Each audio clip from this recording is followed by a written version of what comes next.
Boa noite a todos, então, pessoal.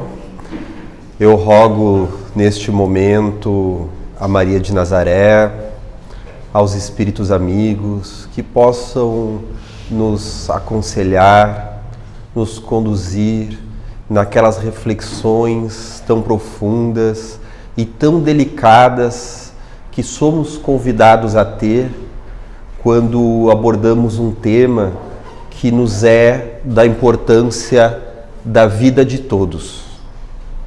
Pois todos que aqui nos encontramos nesta sala, encarnados e desencarnados, de alguma forma estamos vivos. Há os vivos da carne, como há os vivos além da carne, que já deixaram o corpo através do fenômeno da morte, nessa outra dimensão da existência. O que não nos é segredo algum dentro do Espiritismo, trazido então à tona por Allan Kardec, falando que a morte, ela não existe, tal como a entendemos. Existe sim o fenômeno da morte do corpo, a finitude biológica, mas há aquilo que poderíamos chamar, dentro do linguajar científico atual, da continuidade da consciência, do nosso ser.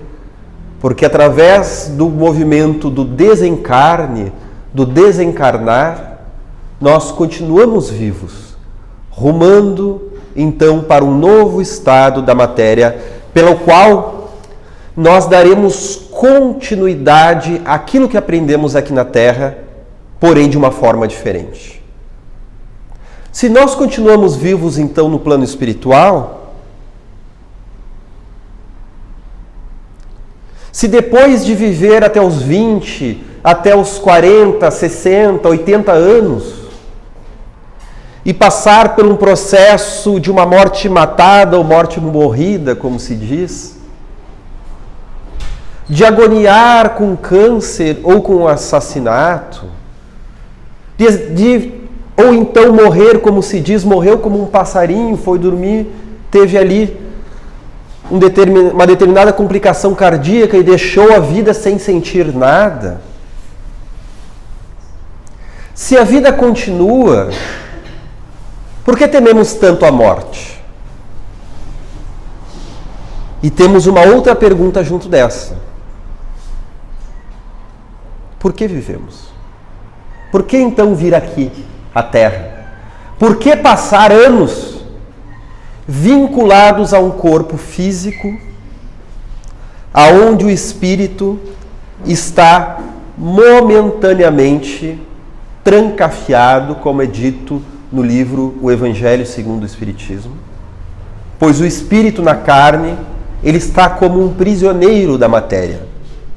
Porque como seres espirituais, temos uma capacidade intelectual, sentimental, cognitiva, ou seja, de percepções, que vão além daquelas que nós estamos tendo aqui. Nós temos uma visão que vai para outros ambientes, nós temos o dom da telepatia, de ver o passado, a retrocognição, o que fomos em outras vidas e fatos que já ocorreram. Temos a capacidade mais ou menos relativa, conforme nosso adiantamento espiritual, de enxergar acontecimentos que possivelmente se darão no futuro. Entre tantas e tantas outras capacidades. Por que vivemos? Qual o sentido da vida? Essa que, segundo Franklin Balmer, o historiador norte-americano da corrente da história das ideias, ele vai nos dizer que é uma das 5 questões perenes que permeiam a humanidade. Assim como Deus, a natureza da vida, a continuidade após a morte e qual o sentido da vida. Qual o significado? Estamos aqui para nascer, viver e morrer? Simplesmente num processo de automatismo biológico? Estamos aqui na Terra como falavam os filósofos hedonistas da Grécia Antiga, apenas para gozar, porque acreditavam esses filósofos que não havia então nada além da morte, além da matéria. Então, o sentido da vida seria gozar o máximo possível e evitar as dores? Seria este o sentido da vida? Como muitos assim o fazem? Temos todo o direito, meus amigos, de escolhermos aquela consideração que nos faça maior sentido. Se eu quero viver de um jeito, eu vivo. Se eu quero acreditar que existe vida após a morte ou não, o Espiritismo não vem impor nada a ninguém. Como as religiões do passado falavam do fogo do inferno, se tu não acreditares em algo. Nós temos o direito da escolha, do nosso livre-arbítrio, e de passar pelo crivo da razão aquelas informações que nos chegam. E dentro disso eu tenho uma boa notícia, entre muitas tantas de hoje. De uma forma ou de outra a gente vai ficar sabendo. Porque querendo ou não, nós vamos morrer. Como já diziam, né? Aquelas piadas que a pessoa vai grafar no caixão, né? Aqui já fulano, entre parênteses, contra a sua vontade. E quando foi Francisco Cândido Xavier, o Chico Xavier, foi questionado se ele tinha medo da morte, que por incrível que pareça, ele que viu o mundo espiritual o tempo inteiro, durante muitos anos ele tinha medo da morte. Mas já adiantado, mais perto da velhice, esse medo foi passando e foi virando uma tranquilidade. E perguntaram então para ele: Chico, tu tem medo da morte? E ele disse: medo eu não tenho, mas também não tenho pressa. Então nós vamos descobrir em chegando no plano espiritual. Mas o que o Espiritismo vem nos dizer, assim como muitas filosofias do passado, que já falavam da reencarnação e da vida após a morte, o taoísmo, o hinduísmo, o pensamento de Sócrates e Platão, o shintoísmo, outras religiões mais recentes, como as religiões afro, vem nos falar então da vida após a morte e também da reencarnação. O Espiritismo vai nos dizer que o espírito mergulha na matéria com um objetivo muito nobre, como uma cirurgia profunda em sua consciência. Espíritos perfectíveis que nós somos, criados simbolicamente à imagem e perfeição de Deus, ou seja, com a lei de Deus gravada dentro do nosso ser, nas nossas profundezas, como os Espíritos trazem a Kardec no Livro dos Espíritos. Nós temos uma necessidade de desenvolver estes potenciais, pois nós ainda somos espíritos ainda muito embrutecidos, não muito diferente dos animais, não muito diferente do que éramos nós mesmos encarnados na época das cavernas, mas vinculados ao instinto do corpo, em que vivíamos com o propósito de procriar, da sexualidade, de se alimentar, de nos defendermos das feras, das intempéries e das outras tribos. Então o sentido da vida naquela época para a humanidade era ficar vivo, para a reprodução da espécie. E pelo bem ou pelo mal do planeta deu certo, né? Aqui nós estamos. A nossa espécie deu certo, proliferou. Apesar de que tem gente que quer inventar a tal da arma nuclear, não é? Que parece que não ficou muito feliz com essa decisão coletiva dos nossos antepassados e de nós mesmos em outras encarnações. Então, apesar de que, destruindo ou não o nosso corpo, vamos estar vivos, a experiência na carne ela é imprescindível para a evolução do espírito. E os espíritos nos dizem que nós precisamos, então, passarmos pela vida curta, vida longa, com morte trágica, com morte simples, com dores morais, pois todas as vidas têm os seus desafios das dores morais, para desenvolvermos-nos intelectualmente e moralmente. E se assim não fosse, meus amigos, essas dores transitórias que nos parecem destruidoras e horríveis se pensarmos em uma única vida, se assim não fosse, nós teríamos uma dor muito maior, que seria a ignorância e o não desenvolvimento do nosso espírito.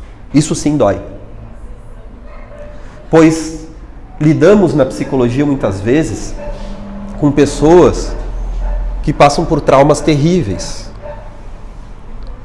os desencarnes de entes queridos, os abusos sexuais,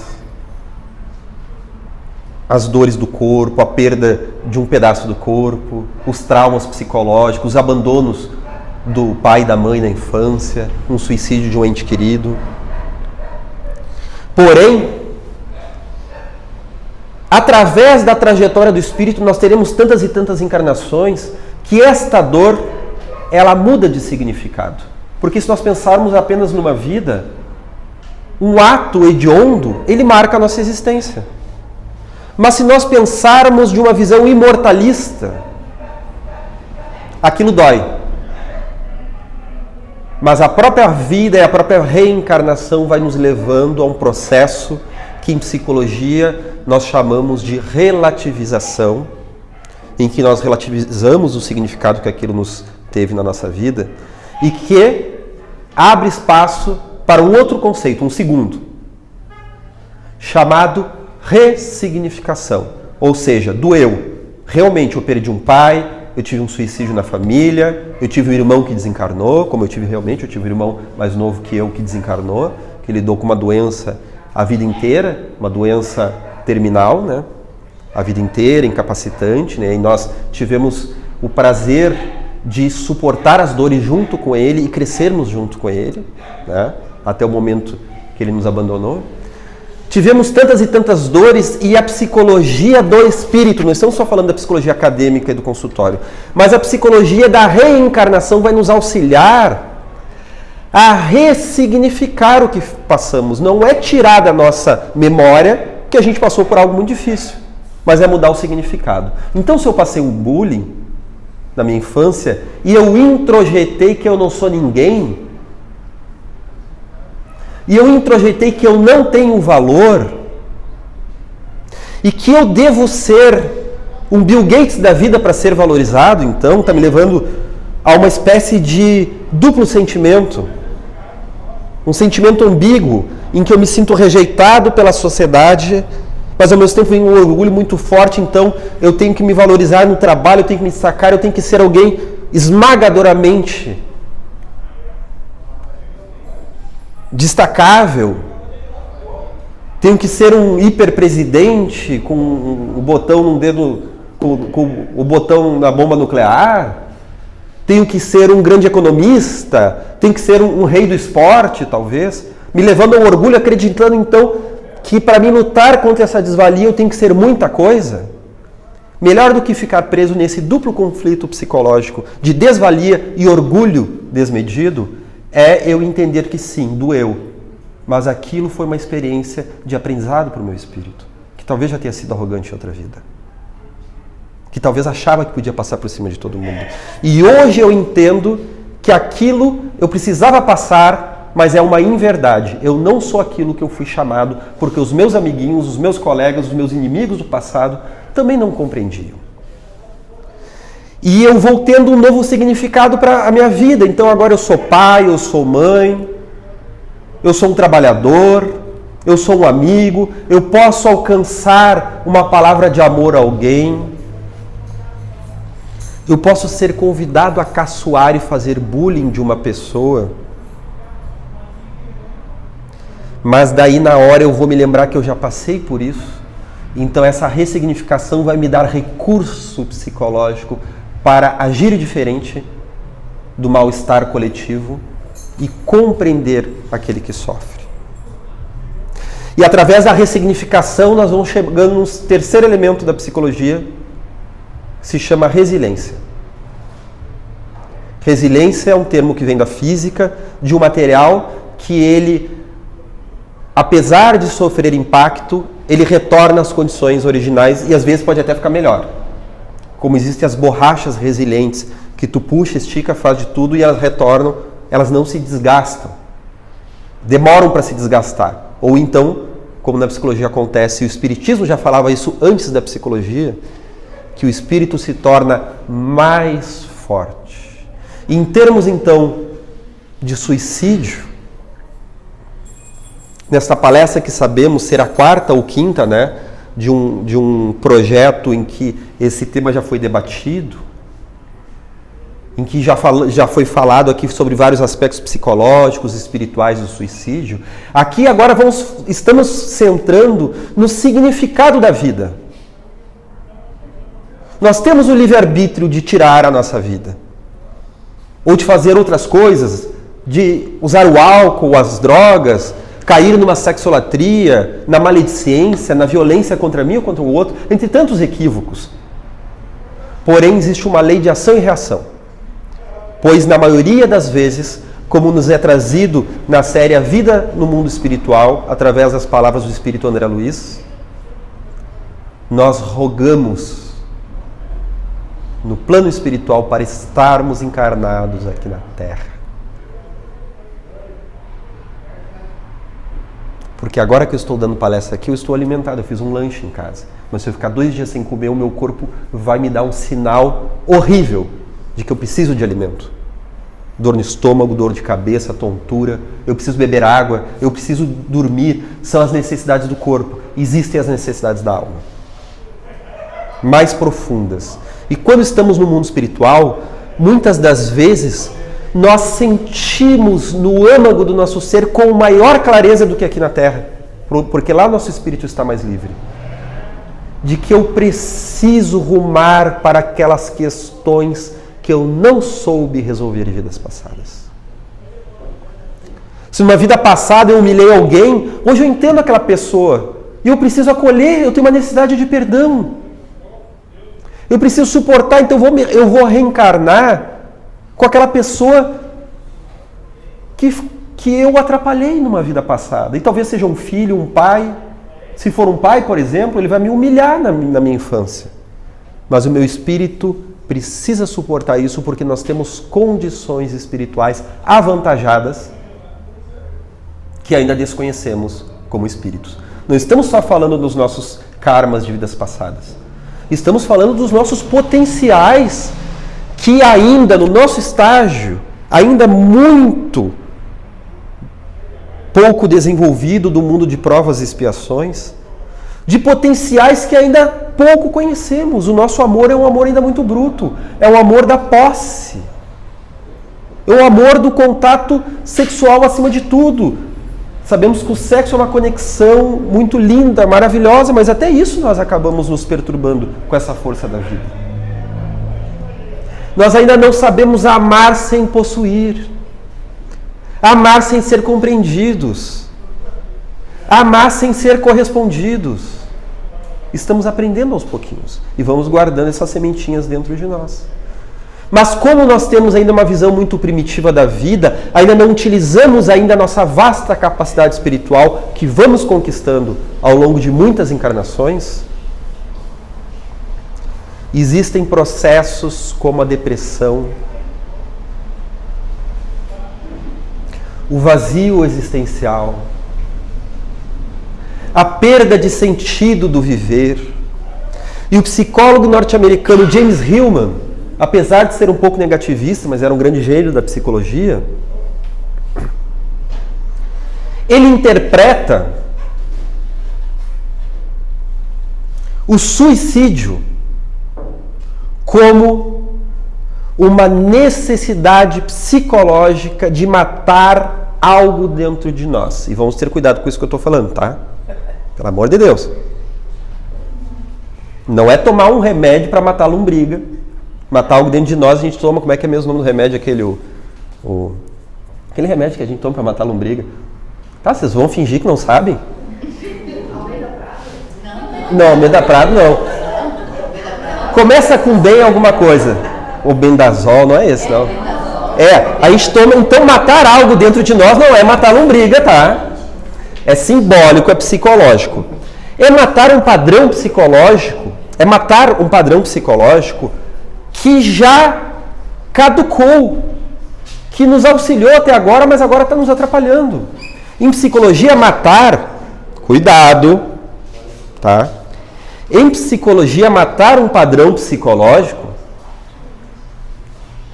não é matar a mulher ou o marido que pulou a cerca, ou matar o adolescente que está nos desafiando, matar ele a chinelada, né?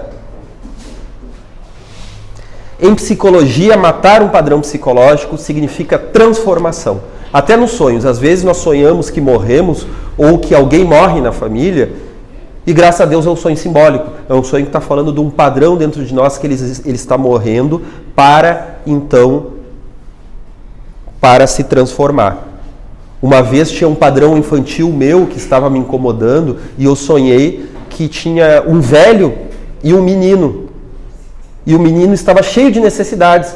E daí o velho dizia o seguinte: vamos matar esse guri, vamos jogar ele aqui de cima. E eu pensava, mas não vai matar o menino? E eu levei na minha terapia assim, poxa, mas eu sonhei um sonho que tinha um velho que tinha que matar o menino. Então o velho, ele estava certo, tem que matar o menino, mas como assim? Eu não sonhei com um lado meu mais sádico, mais perverso, assassino, não. É um lado que estava querendo matar essa perspectiva infantil pela qual tu está interpretando tal situação. Te vitimizando, te infantilizando. Então, James Hillman vai falar que a necessidade de um suicídio, que a pessoa vai tendo aquela necessidade de se matar, ela está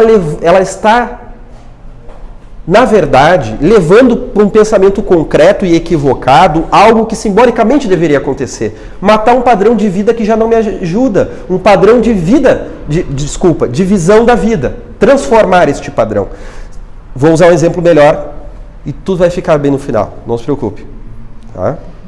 Estão me olhando com a cara confusa porque está dando certo, tá? É assim mesmo. Tá? Vou usar um exemplo. Os maiores milionários dos Estados Unidos, num dos períodos de maior crescimento desta potência mundial, viviam aquela perspectiva de que viver é enriquecer. E tiveram um dos maiores crescimentos econômicos que uma nação já teve na história da humanidade, na década de 20, nos Estados Unidos. E logo nós tivemos a crise da Bolsa de Valores de 1929. E um dos fenômenos era que aqueles multimilionários da indústria norte-americana, da telefonia, da siderurgia, do aço, das telecomunicações, dos novíssimos carros com motor a combustão interna, que é esse carro que a gente dirige, que estava enriquecendo, eles perderam fortunas da noite para o dia. E houve uma onda de suicídio que eles se jogavam dos arranha-céus. Ou seja, aquele padrão de interpretação da vida, de que viver é enriquecer, ele chegou no final. Para o bem daquele espírito que estava preso nisso. Porque a vida continua após a morte. Eles reencarnaram, talvez até com uma missão pessoal de desenvolver a indústria, de desenvolver o progresso através dos seus recursos materiais, de lidar com a prova da riqueza, porque a riqueza, assim como a pobreza, também é uma prova que o espírito precisa passar para se desenvolver psicologicamente. E no momento que aquele ser infantilizado, que precisava ser rico para se sentir valorizado, perdeu a riqueza, deixou de ser milionário, acreditava então que não existia vida após isso.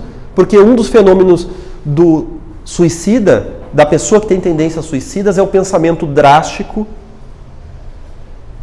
e enrijecido. O que é o pensamento drástico? Ou existe o sucesso total ou a morte. Minha esposa me traiu, meu marido me traiu. Eu tenho o direito de sofrer.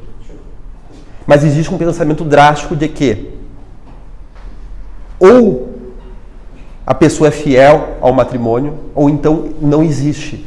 Eu não me visualizo como um marido ou como uma esposa traída. Meu filho tem uma doença terminal, vamos imaginar. Hipotetizar. Vou tirar a vida antes dele falecer, porque eu não me imagino como um pai sem a presença dele. Ou seja, a vida está nos trazendo por algo que a gente até já programou no plano espiritual, para passar por aquilo e se transformar. Vai ser doloroso, vai, nós temos o direito de chorar, mas nós precisamos conhecer outras ferramentas do nosso desenvolvimento emocional. Porque em outras vidas, numa perspectiva dolorida como essa, a gente foi lá e tirou a vida de alguém. A gente conduziu o nosso filho a um suicídio. Nós matamos ele agora por algum motivo dele, por algum motivo nosso, nós vamos ter um aprendizado juntos em vida e depois um outro aprendizado momentaneamente separados, onde ele vai estar no plano espiritual e eu vou estar no plano carnal. E se eu não conseguir ressignificar, vamos para James Hillman, se eu não conseguir matar aquele padrão psicológico de que eu sou milionário e pronto, matar, transformar, lembremos disso. Se eu não conseguir transformar, é capaz de acontecer agora um quarto fenômeno da psicologia, que é esse, a gente tem que ter cuidado com ele, que é a literalização, eu levo para o literal. Ou seja, eu tenho que matar o corpo. Eu tenho que levar para o concreto. Então, se uma pessoa me diz o seguinte, eu estou com vontade de me matar, eu presto atenção, sim. Que tipo de padrão psicológico está nessa pessoa que ela precisa superar? Às vezes é um vício em jogo, em jogatina, e a pessoa perdeu tudo e está com vergonha de contar para a família, não é? Então a pessoa precisa superar aquele padrão. Ela está sendo chamada a uma transformação, ela não está conseguindo lidar com aquilo. Tinha uma pergunta ali no fundo. Não é uma pergunta. Dentro desse padrão que falaste, muitas das coisas vêm a respeito da frustração, né? As pessoas não lidarem bem com as frustrações em relação aos poderes, né, mentais. E aí essa matar talvez seja a mudança do hábito, é que trabalhar em si toda aquela, né, aquela vontade de não ter, querer e não poder, né? Eu acho que bem mais ou menos seria isso. Olha, esse exemplo que a colega usou, ele é um bom exemplo. Nós temos uma intolerância à frustração, e esse pode ser um exemplo. Nós precisamos, entre aspas, matar, transformar essa intolerância à frustração. E eu vou me frustrar. A vida na Terra, ela precisa nos trazer a frustração, a fim de que nós possamos evoluir com isso. O espírito Joana de Ângeles, a mentora de Divaldo Franco, ela vai nos falar, no livro Vida Feliz, que a dor, que ainda é necessária na Terra, o fenômeno da dor, do encarnar, passar fome, passar frio, estar na Terra já é dolorido por si só, que a dor, ela é um mecanismo mais drástico para que haja a renovação. Quando falecem os recursos do amor não vivido, então a dor é um recurso mais drástico. Porque aqueles recursos do amor não vivido, nós podemos viver o amor e não estamos vivendo. Há quantas vidas nós tivemos uma casa com família à nossa volta e estávamos alheios àquilo? De repente nós temos uma encarnação em que momentaneamente nós temos o falecimento de alguns familiares, daí a gente começa a dar um valor para aquilo, que nós vamos reencontrar estes familiares. Então nós temos um recado. Vamos escolher a vida, porque no ato suicida há a fantasia da finitude, em que nós queremos terminar com o sofrimento. E como Haroldo já disse numa palestra dele, que eu achei muito bonita, a dor tem data e hora para acabar. A dor é um fenômeno psicológico, um aprendizado que vai nos acompanhar durante alguns dias, algumas horas, ou durante alguns anos, ou durante uma vida inteira. E nós vamos mudando o nosso significado de ler a dor, capacitando o nosso espírito a voos mais altos da sua capacidade espiritual. Há um desenvolvimento e uma felicidade maior. Ou vocês acham que Francisco de Assis reencarnou com toda aquela capacidade, com aquele amor, simplesmente porque Deus quis? Era aquele espírito que já tinha se desenvolvido em encarnações passadas. Era a reencarnação do apóstolo João. Aqueles espíritos que já vêm com maior sabedoria, Mozart, tocando peças dificílimas aos 4 anos de idade. Pela primeira vez que chega na frente de um piano, já desbanja então aquele tocar. É um fenômeno biológico cerebral, apenas um fenômeno raro de genialidade cerebral. E de onde é que ele tirou aquele conhecimento, aquelas respostas? É o fenômeno da reencarnação. Mas como tem no livro de Manuel Filomeno de Miranda, Painéis da Obsessão, em que nos é contada a história do espírito Argus, que estava reencarnado na Terra com uma tuberculose. Argus tinha uma tuberculose porque era uma resposta do seu perispírito ao ato que ele fez em vidas passadas. Todo mundo sabe o que é perispírito? Muito bom. Alguém ali que já levantou o dedo, né? Perispírito é o que os espíritos chamam do corpo espiritual. Então, quando nós desencarnamos, nós seguimos na espiritualidade e nós seguimos ainda tendo um envoltório mais sutil, que é o perispírito, o corpo do espírito. É um corpo espiritual que depois vai se desfazendo conforme nós rumamos para a angelitude, ou seja, quando nos tornamos espíritos perfeitos, que já não temos então forma e vivemos algo que então nos escapa o conhecimento. Mas no plano espiritual nós ainda temos rosto, nós ainda temos aquele corpo espiritual que é mais maleável. Ele pode se transformar, então se eu sou um espírito sofredor, eu vou então ficar com aquelas carrantonhas. Se eu sou um espírito já desenvolvido na minha capacidade de amar, o meu perispírito vai emanar luz. Então, o corpo espiritual, ele é uma ferramenta ainda mais valiosa e mais delicada do que já é esse fantástico corpo físico que nós temos. Porque o corpo espiritual, ele é chamado por Joana de Ângeles de arquivo extracerebral complexo. Ele grava na sua memória os atos e os pensamentos que nós fizemos em relação aos outros, em relação a nós. Então, se eu faço mal a alguém, isso fica gravado neste computador, neste perispírito. Então, Argos, ele reencarnou com uma tuberculose porque numa vida passada, numa disputa amorosa, ele enfiou um florete, que é, então, uma espada, no pulmão esquerdo de um amigo seu, numa disputa por uma moça. E ele se achava corajoso e se achava certo, pois eram os duelos da Europa renascentista, né, os duelistas, né, em que, segundo a lei da época, se tu foi desafiado, tu tinha o direito, então, de lutar, e se a pessoa morreu, azar, faz parte, né, mas não nas leis da vida. E ele gravou no seu inconsciente, ou seja, no seu perispírito, uma culpa.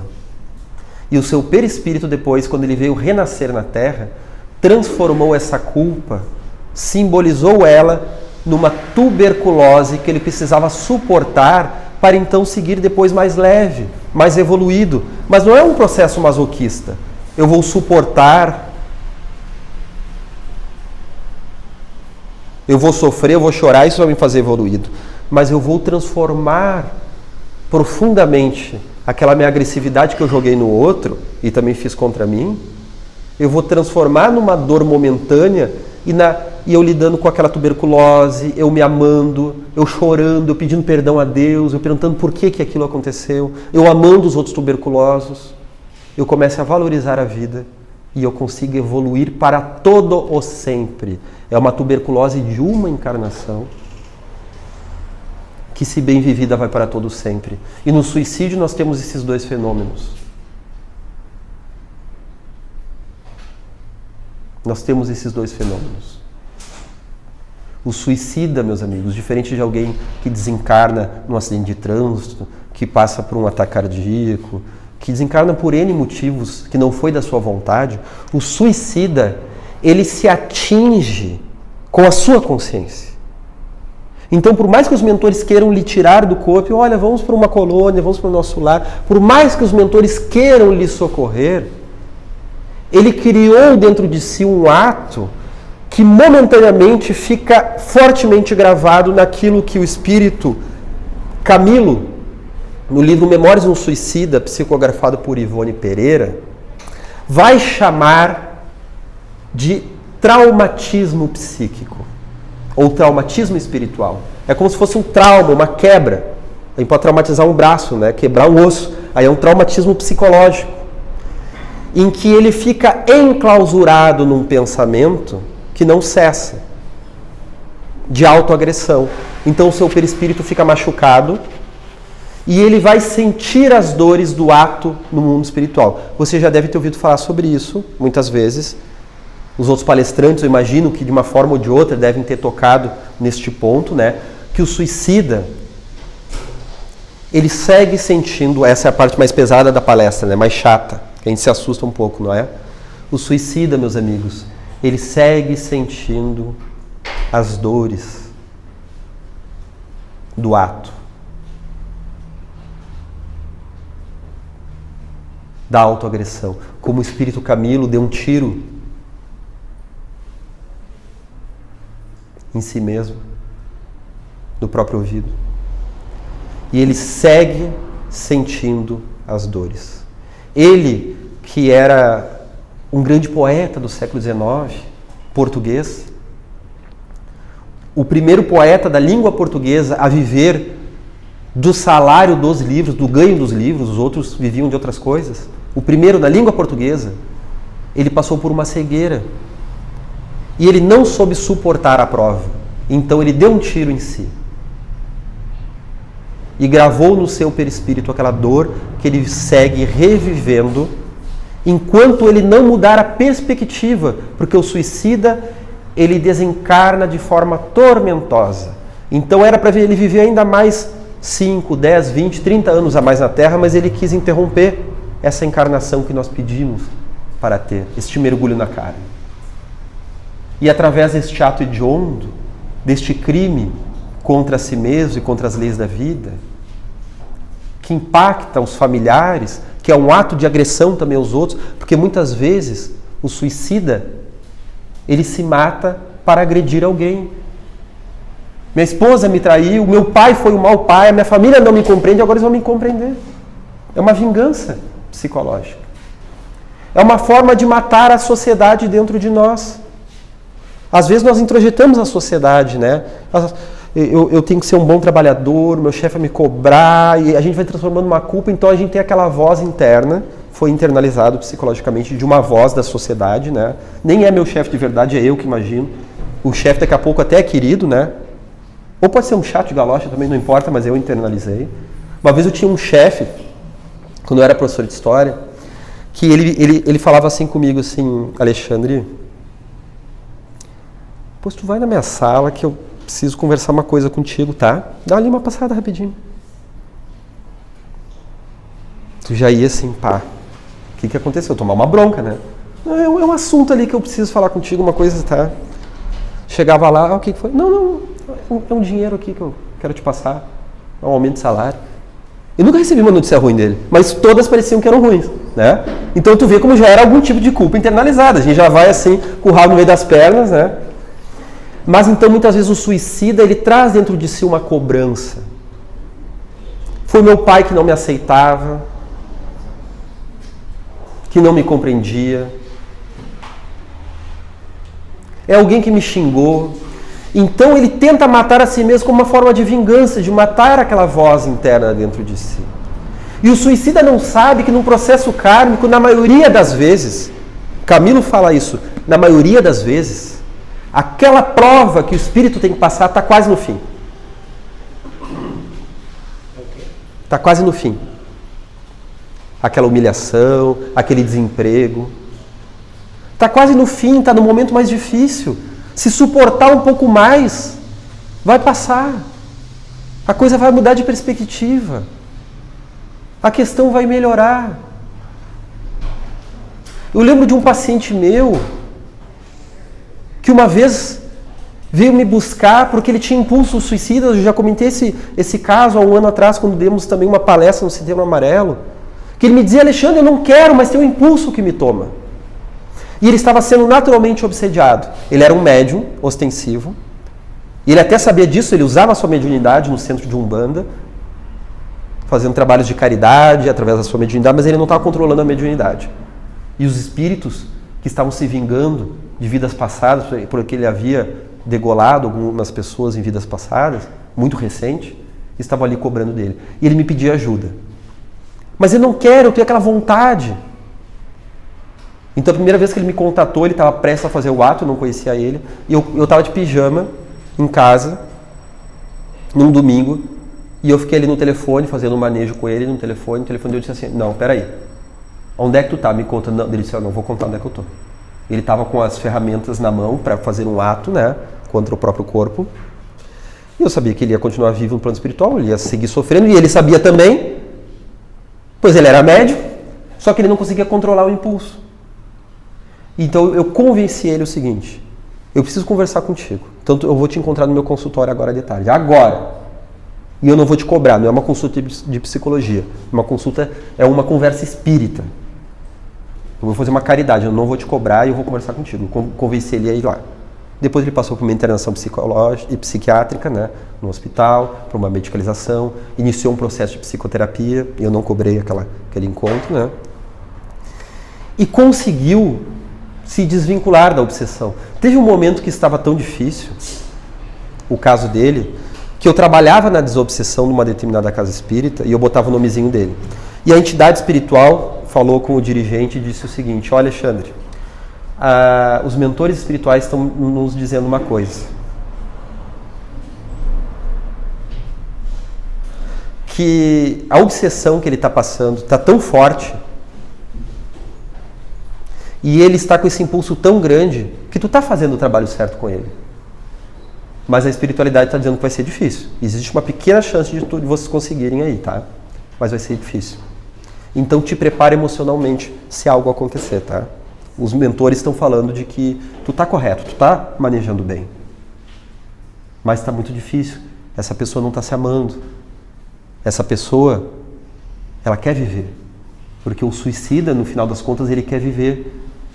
Mas ele não aguenta a dor, ele quer se livrar da dor. Daí então chegou numa consulta que não tinha mais o que se fazer, daí eu disse assim: agora eu vou pro drástico. Psicologia por aqui chegou no limite. Eu quero te ver hoje na desobsessão. Ah, mas eu já faço desobsessão na minha casa espírita. Não, hoje eu vou te receber na desobsessão. Olha que metido, né, que eu fui, né? E eu quero que tu leia esse livro, Memórias de um Suicida. O livro Memórias de um Suicida, muitas pessoas têm medo de lê-lo, porque as primeiras 50 páginas são muito dolorosas. Então tem até a orientação aqui no final, aqui atrás, quer dizer, se leres o livro, segue.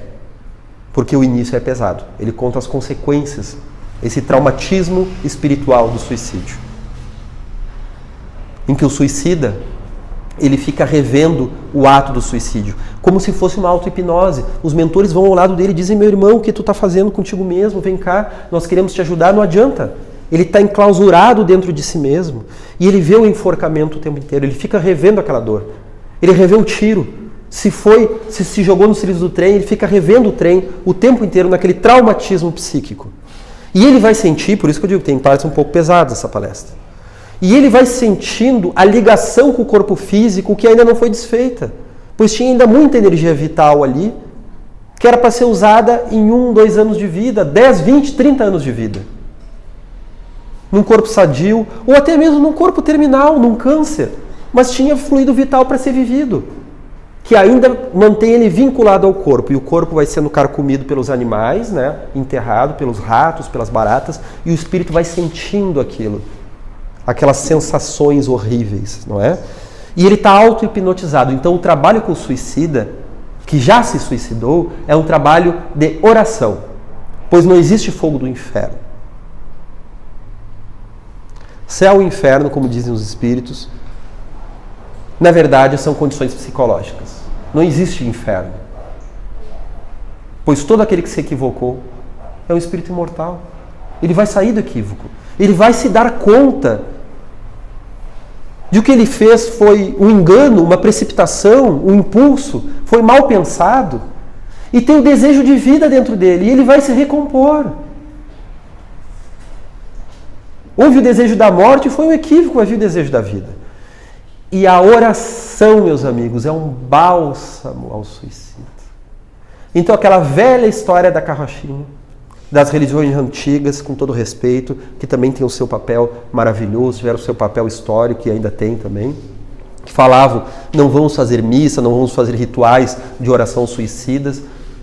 Ao contrário, vamos fazer muita oração ao suicida, pois isso alivia ele, tira ele das dores e ajuda ele a fazer aquilo que ele não fez em vida, que é o ressignificar. Lembra do ressignificar? Vocês lembram, né? A gente falou uns minutos atrás. Tá? Tem gente aqui que está ouvindo a palestra e a gente já está vendo a novela das 8, né? O capítulo anterior, né? Parece que está chato, eu vou lembrar daquela novela que deu ano passado, não é? A gente faz isso de vez em quando.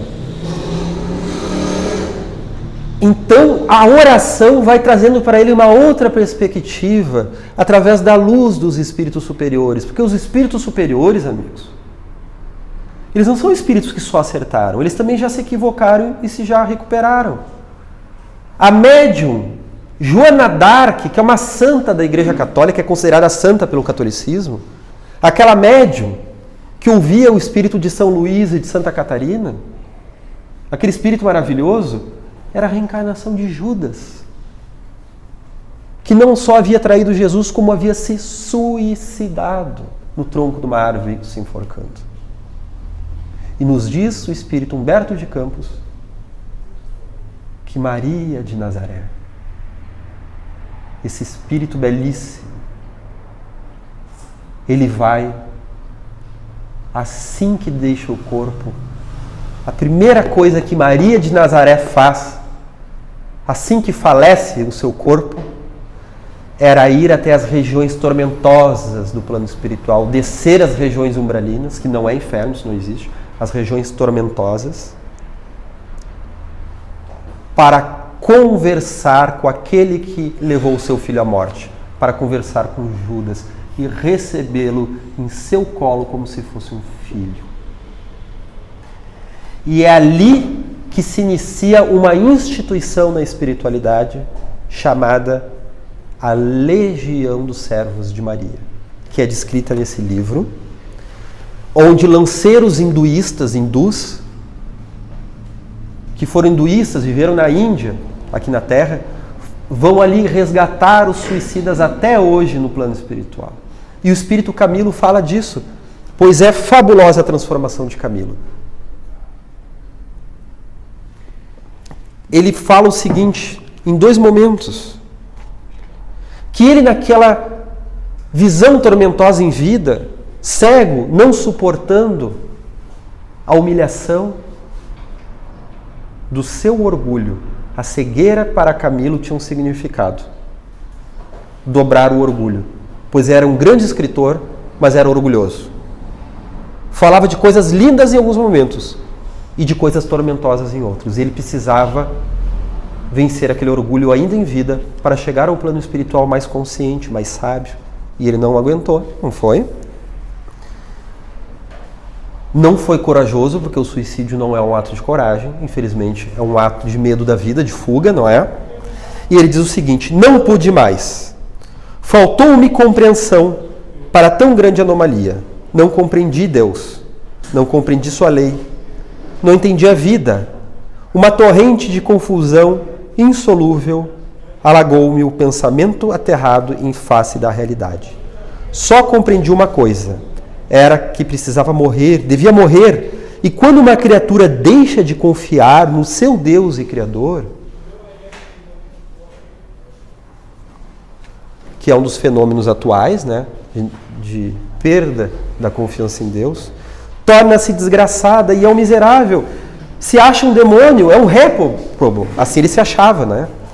Quer o abismo, procura o abismo, precipita-se no abismo e dele se dá conta: precipitei-me. E mais adiante, feliz por dar-se conta de que continuava vivo e foi resgatado no plano espiritual e foi então se reformulando através da oração, procurando esquecer os traumas, esquecer o suicídio. Ele ouve do mentor que ele diz o seguinte: não, meu amigo, não morreste, não morrerás jamais, porque a morte não existe na lei que rege o universo. O que se passou foi simplesmente um lamentável desastre com o teu corpo físico terreno, aniquilado antes da ocasião oportuna por um ato mal orientado do teu raciocínio. A vida, porém, não residia naquele teu corpo físico terreno, e sim neste, o corpo espiritual, né? Neste que vês contigo e sentes no momento, o qual é o que realmente sofre, o que realmente vive e pensa, e que traz a qualidade sublime de ser imortal, enquanto o outro, o de carne, que rejeitaste, aquele apropriado somente para o uso durante a permanência nos proscênios da Terra, nos anos aqui na Terra, né? Já desapareceu. sob a sombria pedra de um túmulo, como vestimenta passageira que é deste outro que aqui está, deste outro corpo que aqui está, o corpo espiritual. Essa conversa se deu no plano espiritual, né? Acalma-te, porém, melhor compreenderás a proporção que te fores reestabelecendo.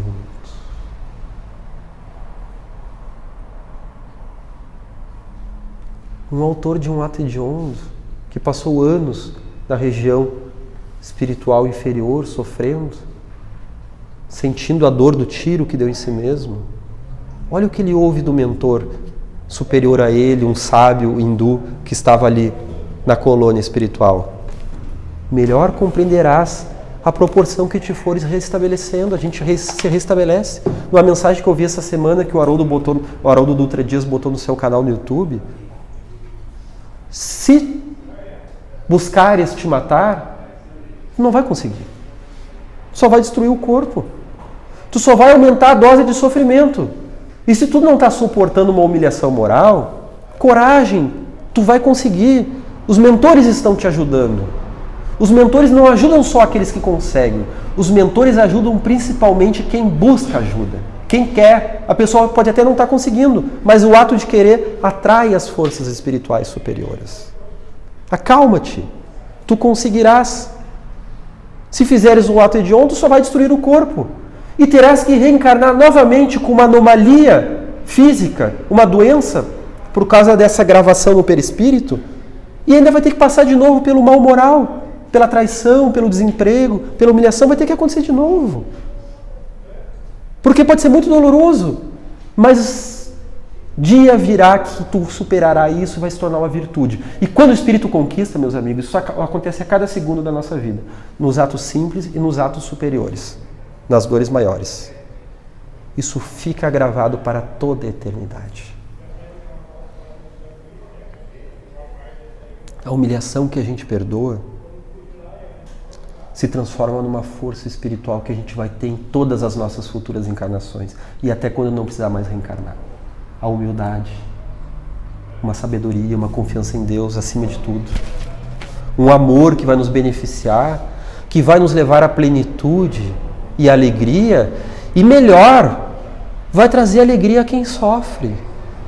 Quando Chico Xavier falava de amor, ele falava de forma tão simples, mas tocava corações, porque era um amor vivido, conquistado naquela vida e em outras vidas.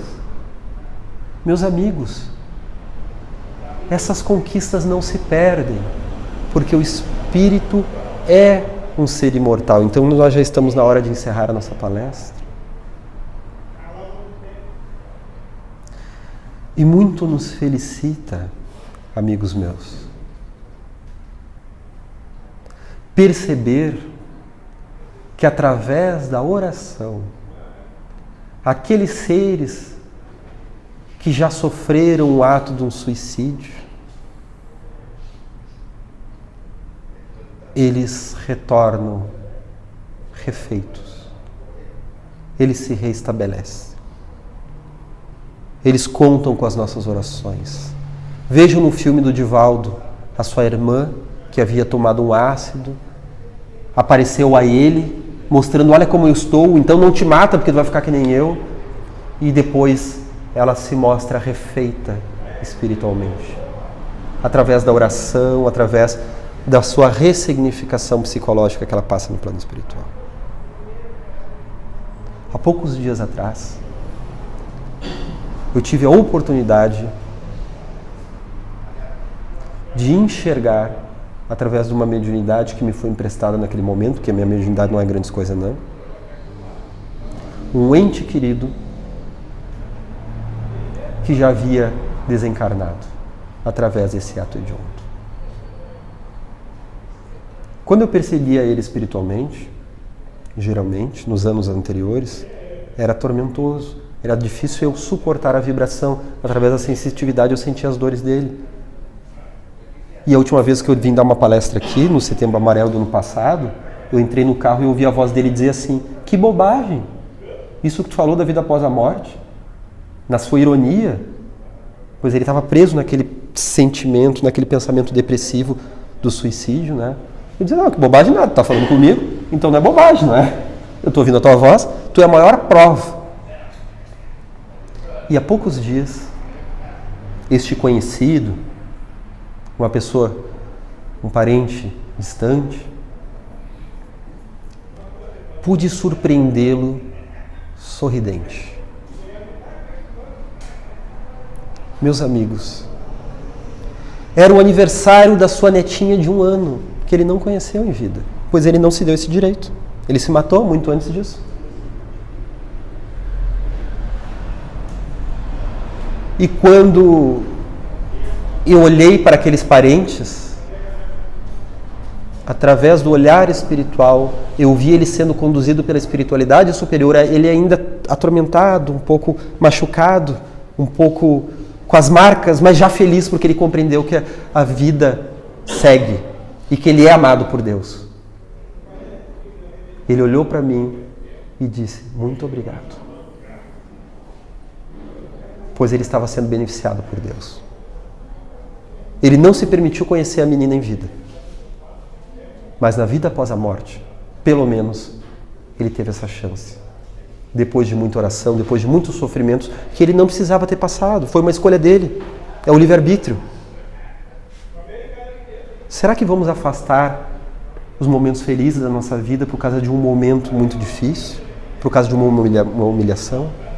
Vamos confiar em Deus e vamos rezar por aqueles nossos irmãos que um dia também estarão amando, abraçando e salvando outras criaturas de atos hediondos. Meus amigos, agradeço infinitamente pela bondade dos seus ouvidos, pela espiritualidade superior que aqui nos cerca. Que assim seja.